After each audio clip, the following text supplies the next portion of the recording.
모압의 최후 첫 번째 시간으로 같이 말씀으로 나누겠습니다. 계속해서 예레미야의 후반부는 이스라엘 백성에 대한 심판을 넘어 이 이방 민족에 대한 하나님의 심판이 기록되어 있습니다. 그 중에서도 우리가 읽는 지금 48장의 모압에 대한 심판의 예언은 다른 민족에 대한 심판의 예언에 비해서 압도적으로 그 양이 많이 있습니다. 이방 민족에 대한 심판은 46장부터 나오는데요. 46장 애굽에 대한 예언은 28절입니다. 47장 블레셋에 대한 예언은 7절이고 48장 우리가 지금 읽는 모압에 대한 예언은 47절입니다. 49장 암몬에 대한 예언이 나오는데 39절입니다. 이 뒷부분에 나와 있는 이 모압과 암몬에 대한 심판의 예언이 그 내용도 그렇고 양적으로도 굉장히 많이 기록이 되어 있죠. 특별히 이 모압과 암몬은 이 아브라함의 조카 롯의 후예들입니다. 그렇기 때문에 롯에 의해서 그들도 하나님을 믿는 여호와의 신앙을 가져야 했다는 것이죠. 그럼에도 불구하고 그들은 형제 나라인 이 이스라엘 백성들을 쉬지 않고 괴롭힙니다. 그리고 그들로 하여금 영적인 또 간음을 저지르게 하는 거죠. 호시탐탐 기회를 노리고 가나안 정복에 가는 길을 열어달라고 요청을 했지만 열어주지 않고 그들의 길을 막아서 많은 길로 우회하게 만듭니다. 그렇기 때문에 그들에 대한 심판, 하나님의 심판은 더욱더 가중된 것이죠. 가까이 있는 사람, 하나님의 말씀에 더 접할 기회가 많은 사람들이 오히려 하나님을 믿지 않고 어떻게 보면 모태신앙일 수도 있죠. 어렸을 때부터 부모로부터 말씀을 듣고 신앙을 전수받고 이런 사람들이 하나님 보기에는 더 악하게 보이는 거예요. 아예 말씀을 듣지 못하고 멀리 있던 사람들은 모르니까 그런다 치자. 근데 가까이서 하나님에 대해서 경험하고 또 증거를 듣고 하나님에 대한 수많은 말씀들을 들었는데도 그들은 하나님을 사랑할 줄도 모르고 하나님을 섬길 줄도 모른다는 거죠. 모압과 암몬이 그랬습니다. 그렇기 때문에 하나님은 이 모압과 암몬이 받았던 기회가 많았던 것처럼 그들이 받을 심판 또한 많을 것이다 라고 얘기하는 거죠. 11절 말씀은 모압의 초기에 대한 이야기입니다. 모압은 젊은 시절부터 평안하고 포로도 된 적이 없다고 말하고 있습니다. 그러나 12절에 날이 이르게 되면 그들은 완전히 풍비박산 나게 될 것이라는 거죠. 이 날은 여호와의 날이고 심판의 날입니다.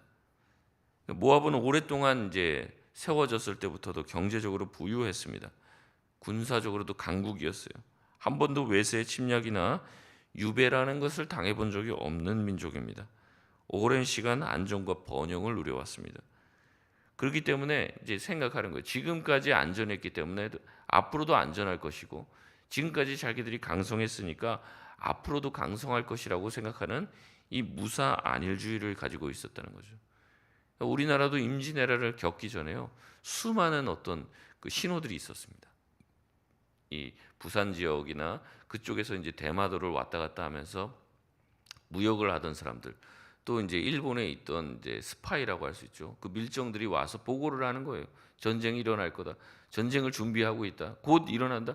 계속 얘기해도 이 조선에 있는 조정의 이제 대소신료들은 아이 설마 지금까지 100년 가까이 평화가 이어졌는데 무슨 전쟁이 일어났냐 이러면서 이제 넘어갔던 거죠. 모압 또한 그랬습니다. 지금까지 평화로웠기 때문에 앞으로도 평화로울 것이고 지금까지의 평화도 자신들의 힘으로 지킨 것이기 때문에 앞으로도 자기네들 힘으로 나라를 지킬 수 있다고 생각할 것이죠. 그렇기 때문에 그들은 여호와 하나님이 아닌 그모스 신을 섬겼습니다. 자신들의 강함과 부가 바로 그모스 신으로부터 나온다고 생각했습니다. 그러나 그들의 강함과 아름다움을 수치와 모욕으로 바꾸실 수 있는 분은 하나님이라는 거죠. 하나님은 그들의 강함, 그들이 믿고 있던 모든 것들을 무너뜨리실 거고 그들의 날이 임하게 됐을 때 자신들이 신뢰하던 모든 것들을 다 잃게 될 것이라고 이야기하는 것이죠.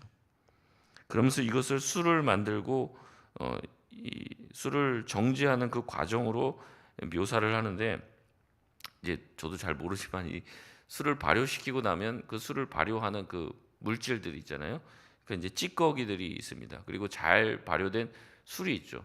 그것을 이제 채로 거르고 이제 분리시키는 과정들이 있는 것처럼 하나님께서 이 이스라엘 백성들을 심판했던 것처럼 똑같이 이 모압도 심판할 텐데 그들을 완전히 그 채로 거르듯이 그들의 민족은 완전히 다 멸망시킬 것이라는 이야기를 하는 것이죠.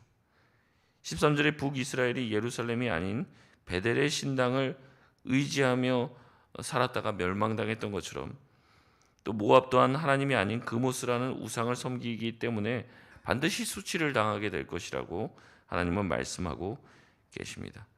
모압은 계속 그러는 거예요. 자기들에게 안녕과 평안이 이 그모스 신을 잘 섬겼기 때문에 자기들이 지금 평안하다 이렇게 생각하는 거죠.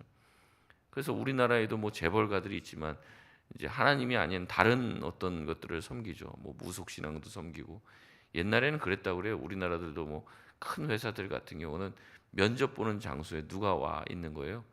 이제 관상쟁이들이 앉아 있는 거죠. 그래서 이 사람들이 우리 회사에 들어왔을 때 도움이 되는지 또 해가 되는지를 옆에서 조언을 해줬다는 거예요. 그럼 결국 그 회사는 누구의 지배를 받는 거예요? 귀신의 지배를 받는 거죠. 무당들을 앉혀놓고 옛날에 다 그렇게 했다는 거예요. 근데 무당들의 지시를 받으니까 우리 회사 잘 되고 있다 이렇게 생각하는데 전혀 아니라는 거죠.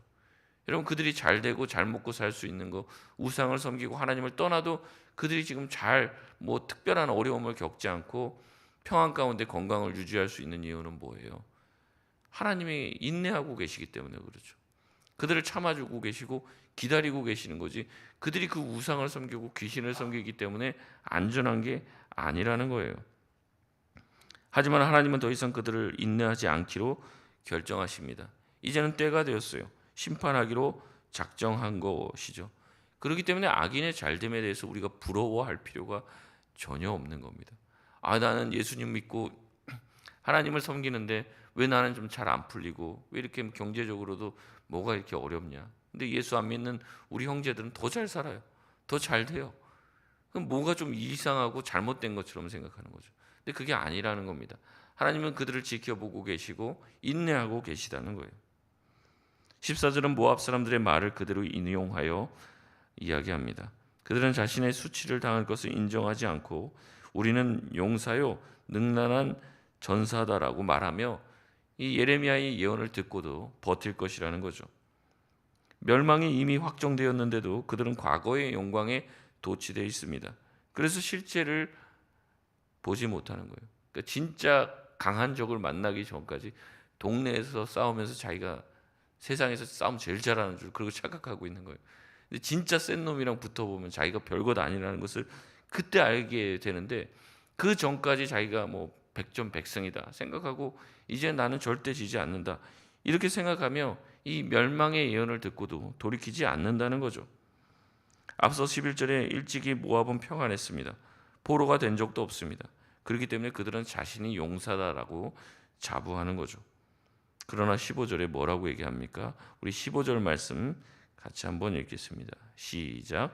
만군의 여호와라 일컫는 왕께서 이와 같이 말하노라. 모압이 황폐하였도다. 그 성읍들은 사라졌고 그 선택받은 장정들은 내려가서 죽임을 당하니. 아멘. 완전히 황폐하게 된다는 거예요. 히브리 원어로 보면 15절의 시작은 황폐하였도다. 이게 먼저 시작이 됩니다. 너희들이 그렇게 자신만만해 하지만 그 순식간에 그 모든 성읍이 다 사라지게 될 것이고 용사요 전사요라고 자랑했던 선택받은 장정들은 다 목숨을 잃게 될 것이라는 거죠. 이렇게 모압을 황폐하게 하시는 이는 누구라고 얘기합니까? 15절에 만군의 여호와라 일컫는 왕께서라고 얘기합니다. 그러니까 모압을 실제 다스리는 왕은 하나님이시라는 거예요. 여러분 이와 똑같은 구절이 46장 18절에도 등장하고 있습니다. 이 46장은 애굽에 대한 심판에 대한 내용이죠. 만군의 여호와라 일컫는 왕이 이르시되 나의 삶으로 맹세하노니 그가 과연 산들 중에 다볼같이 해변의 갈멜같이 오리라. 아멘. 이 46장 18절이 똑같은 말씀이 나오는 거예요. 다시 말해서 하나님은 애굽을 심판할 뿐이 아니라 암몬 또한 모압 또한 심판하시는 하나님이라는 것을 선포하고 있는 거죠. 16절에 모압의 재앙은 가까이 왔습니다. 속히 닥치게 될 것입니다. 그들이 당한 심판의 모습을 보고 17절에 모든 사람들이 얘기하면서 어찌하여 강한 막대기 아름다운 지팡이가 부러졌는고, 단 한 번도 다른 나라에게 패한 적이 없는데 한 번의 패함으로 나라가 그냥 끝장이 나는 거예요. 그러니까 어떻게 이렇게 될 수 있느냐, 이렇게 얘기하는 거죠. 18절 이하에서 모압을 파멸하는 자가 누구인지를 언급하고 있습니다. 18절에 예레미야는 디본에 사는 딸에게 내려오라고 명령을 합니다. 어디에서부터 내려오라고 얘기합니까? 영화에서부터 내려오라고 얘기하죠. 18절에 디본에 사는 딸아, 내 영화, 아름답고 영광스러운 그 자리에서 내려와서 어디로 앉으라는 거예요? 바짝 메마른 땅바닥에 앉으라는 거죠. 모르겠습니다. 어떤 이제 영광의 가마를 타고 있었는지 그런 보좌에 앉아 있는지 모르겠지만 거기서 내려와서 이제 땅바닥에 앉으라는 거죠. 그런 신세가 됐다는 거예요. 이미 이런 17절 또 18절에 대한 예언은 예스겔이 했던 예언과 동일한 예언입니다. 강한 막대기 아름다운 지팡이가 부러질 것이고 너희들이 메마른 땅에 앉을 것이라고 하는 단어를 사용해서 에스겔 19장 11절에서 14절 말씀에 동일한 예언을 합니다. 유다가 바벨론에게 멸망할 것이라는 이야기를 하는 거죠. 그러니까 예레미야가 이 에스겔의 이야기를 그대로 차용해서 이야기하는 겁니다. 모압 또한 유다가 바벨론에 멸망당했던 것처럼 모압도 바벨론에 의해 멸망당하게 됨을 이야기하는 것이죠. 19절 이하의 내용은 모압의 성과 그 성에 있는 사람들의 목록이 등장합니다. 그들은 심판을 피할 길이 없고 모압의 모든 백성과 성읍들이 순식간에 다 황폐하게 될 것을 예언합니다.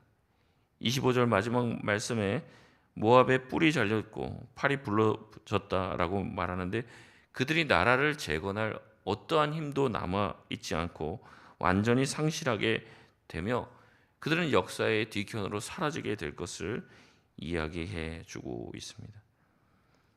우리가 이 말씀을 보면서 오늘 어떤 교훈을 얻을 수 있을까요?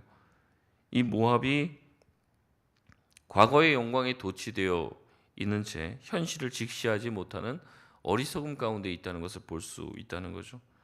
우리도 그럴 수 있습니다. 특별히 신앙에 대해서 그런 말씀 하시는 분들이 많이 있죠. 왕년에 내가 뭐 뜨겁게 뭐 성령 체험도 있고 왕년에 내가 뭐 이런 것도 있고 저런 것도 있고. 여러분, 신앙은 왕년의 신앙으로 버티는 게 아니에요.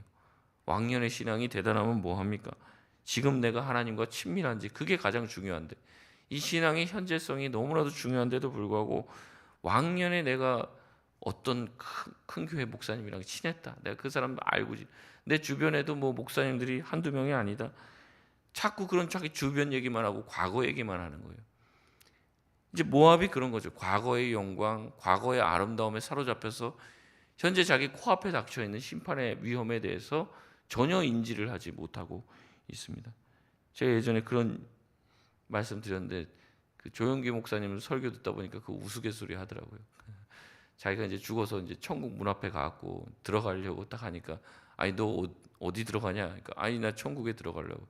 네가 왜 천국에 들어가냐? 그러니까 아니 우리 아내가 교회 가서 열심히 헌금도 하고 봉사도 하고 그래서 들어가려고 한다. 우리 가족 대표로 그렇게 많이 그렇게 교회를 갔다. 그렇게 얘기하니까 그럼 대표로 네 아내만 들어와라. 이제 그렇게 얘기했다는 우스갯소리가 있는 거예요. 의외로 많은 사람들이 가족 중에 누가 열심히 내 대신 기도하고 내 대신 뭐 하나님 앞에 엎드리고 헌신하고 봉사하고 헌금하면 그게 우리 가족들에게 다 효험이 있는 줄 생각하는 사람들이 있습니다, 정말로. 근데 우리도 우리 못지않게 우리 자신도 그렇게 생각할 때가 있어요. 우리 자신도. 우리 자식들 생각하면 그렇죠. 우리 자식들도 하나님 앞에서 단독자란 말이죠. 근데 우리는 어떻게 생각해요? 내가 나와서 우리 자식 위해서 기도하면 뭐가 괜찮을 거라고 생각을 한단 말이죠. 여러분, 전혀 아닙니다. 죄송한 말씀이지만 우리 개인이 하나님 앞에 나아가야 돼요. 그러니까 어떻게 합니까? 우리 자녀들도 기도의 자리로 나오게 하고 예배의 자리로 나오도록 말을 해야 된다는 거죠. 우리가 우리 자녀들도 우리의 자녀지만 그 한 명 한 명도 하나님 앞에 단독자예요. 내가 대신해 줄 수 있는 것도 한계가 있습니다. 각자가 나중에 하나님의 심판대 앞에 서게 될 텐데, 아니 내가 우리 자녀 아들 위해서 딸 위해서 손주 위해서 기도했는데요. 아니 무슨 소용이 있어요, 그게. 각자가 가지고 있는 하나님을 향한 경험과 체험이 없는데. 그러니까 우리가 다음 세대 아이들을 위해서 기도해 주는 거는 내가 기도했기 때문에 그 아이들이 천국 가는 게 아니에요. 그 아이들이 정말로 예수 믿고 변화되고 예수 그리스도를 체험하고 달라져야 되는 거잖아요. 그 아이들이 바뀌어야 되는 거지 내가 대신 해줄 수 있는 게 아니라는 겁니다. 신앙은 남이 해줄 수 있는 게 아니에요. 내가 열심히 돈 벌어서 자녀들 뒷바라지는 해줄 수 있죠. 근데 그거는 물질적인 것뿐이고 영적인 것은요 그렇지 않다는 겁니다. 내가 열심히 권면을 할 수 있지만 그 아이들 한 명 한 명이 주님 앞에 서야 하는 거예요. 여러분 히스기야가 얼마나 하나님 앞에 충실한 왕이었습니까? 근데 그 자녀는 아니에요. 므낫세는 아니에요. 왕 중에서도 지금 유대 왕 중에서도 최악의 왕입니다. 하나님께서도 이런 왕이 도대체 어디 있냐? 이렇게 악한 왕이 어디 있냐? 어떻게 히스기야에게서 이런 악한 왕이 나오냐? 그런단 말이죠. 사무엘도 어렸을 때부터 뭘 보고 자랐습니까? 엘리 제사장이 그렇게 자녀 교육을 잘 못해갖고 자녀 신앙 교육 잘못해서 가문이 망하는 걸 본 사람이에요. 사무엘이 뭐에 더 신경 썼어야 됩니까? 자녀 교육에 신앙 교육에 신경을 더 써야 됐었죠. 근데 사무엘의 자녀들도 어떻게 해요? 아름다운 모습을 보여주지 못합니다. 그래서 결국에 사람들이 그렇게 얘기하는 거죠. 사무엘 당신까지는 우리가 괜찮다. 당신의 아들들 보니까 우리가 안 되겠다. 왕을 세워달라. 그래서 이스라엘 백성에 왕이 생기는 게 결국에 사무엘의 자녀들이 사사로서 이스라엘의 선지자로서 제대로 서지 못했기 때문에 그런 겁니다. 근데 이게 누구라고 해도 면제가 될 수 있는 일이 아니에요. 이거 우리 모두의 문제입니다. 우리가 흔히 얘기하죠. 자녀들만큼은 이제 내 마음대로 안 된다. 그래서 우리가 이제 기도하고 하는데 때로는 우리가 내가 그래도 기도하니까 하나님이 좀 봐주시겠지라고 생각하는 데 있는데 이제 그렇지가 않다는 거예요. 모압 사람들이 그렇게 생각하는 겁니다. 자기들이 지금까지 안녕을 누렸고 평안을 누렸고 이 땅 가운데서 잘 살았기 때문에 이게 끝까지 갈 줄로 아는 거예요. 근데 어느 날이 딱 이르게 되면요. 우리가 쌓아왔던 모든 것들이 아무 소용이 없게 된다는 겁니다. 그렇기 때문에 우리의 가정, 집안 다 봐야겠죠. 하지만 이런 모든 것들이 우리의 눈을 어둡게 만들 수도 있다는 것을 겸손히 돌아보며 나의 신앙을 돌아봐야 될 것이고 우리 가정과 우리 자녀들의 신앙을 돌아봐서 우리 각자가 하나님을 잘 섬기는 위치 가운데 갈 수 있도록 하지 않으면 안 된다는 거죠. 또한 두 번째는 무엇입니까? 우리가 의지했던 것들이 그 날에 이르면 아무 도움도 주지 못하는 것이 있고 또한 우리에게 큰 힘이 되는 것도 있다는 것을 우리가 지금 평안할 때 그것을 분별해낼 수 있어야 한다는 거죠. 여러분 하나님이 부시면은 다 날아가는 거예요. 욥이 고백했던 것처럼 주신 이도 하나님이시요 거두시는 이도 하나님이라는 겁니다. 내가 쌓아놓고 내가 모아놓고 있어도 없어지는 것은 순식간입니다. 물거품처럼 사라집니다. 특별히 심판의 날에는 영원한 것 이외에는 어떠한 것도 소용이 없어요. 영원한 것 이외에는. 그렇기 때문에 우리는 살아갈 때 한순간에 사라질 것들, 하나님의 심판대 앞에서 무용한 것들에 대해서 너무 마음을 두면 안 돼요. 근데 평생 그거 하다가 끝나는 경우도 있다는 거죠. 예수를 믿는데도. 그 주님의 심판대 앞에서 우리 장구가 얼마나 풍성한지 그게 무슨 소용이 있냐는 거죠. 아무 소용이 없는 거예요. 교회를 몇 년 나왔다. 그 교회 등록일 갔다가 하나님 앞에 들이밀 것입니까? 그것도 아니에요. 진정한 신앙인들. 정말 그 불의 연단을 통과해서 하나님 앞에서 온전한 순전한 믿음을 가지고 있는 신앙 말고는 아무것도 하나님 앞에 내세울 게 없다는 거예요. 근데 살아생전에서는 그거에 관심이 없는 거죠. 건강한 것, 부유한 것, 이 땅에서 잘 되고 위대해지고 사람들한테 칭찬받는 것, 그게 주님 앞에 나중에 설 때는 아무런 유익이 없다는 거예요. 그래서 예수님 앞에 와서 뭐라고 얘기한다는 거예요? 내가 주님의 이름으로 선지자 노릇도 하고 내가 주님의 이름으로 병도 고치고 주님의 이름으로 귀신도 내어 쫓았습니다. 근데 예수님 뭐라고 합니까? 내가 너를 도무지 알지 못하노니 악을 행하는 자여 내게서 떠나가라 말씀하시죠. 하나님이 예수님이 그렇게 얘기하시죠. 내가 너를 도무지 알지 못하니 이게 중요한 거잖아요. 주님이 나를 알아야 되고 마지막 날에 주님이 정말 나를 인정하는 신앙인으로 서야 되는데 거기에 마음을 둬야 되는데 그게 아닌 거죠. 이제 목회자도 그렇게 되기 십상입니다. 이 본질이라는 것의 위험은 뭐냐면 본질에서 떠나기가 쉽다는 거예요. 이게 가장 위험한 겁니다. 본질 얘기해도 본질을 말하면서 본질에서 멀어지기 쉬운 거예요. 목회자가 하나님 앞에 갔는데 너 몇천 명 교회 목회했냐? 그거 물어보시겠습니까? 그게 중요한 게 아니죠. 정말로 내가 목회자로서 하나님이 기뻐하시는 길을 걸어왔는지를 물어보실 텐데 그것과 관심 없이 다른 거에만 관심이 있었다면 주님 앞에서 우리가 충성된 자라고 인정받기가 어려운 것이죠. 말씀을 맺겠습니다. 모압은 교만했습니다. 자신만만했습니다. 자신들이 생각하는 방식대로 세상을 살아나며 그것이 옳다고 생각했습니다. 그러나 하나님의 때가 임하자 그들이 자랑하고 그들이 자신만만했던 모든 것들이 무너지게 된 것이죠. 저와 여러분은 무엇을 의지합니까? 영원한 것, 변치 않는 것을 추구해야 할 줄 믿습니다. 없어질 것들, 썩어질 것들에 마음을 두지 말고 영원한 저 천국을 사모하시길 바랍니다. 하나님만을 붙드시길 바랍니다. 푸른 마르고 꽃은 시들지만 주의 말씀이 영원하다는 것을 믿고 주의 말씀을 붙들고 하나님만을 신뢰하며 사는 저와 여러분 되시길 주의 이름으로 축원드립니다. 우리 이 시간 같이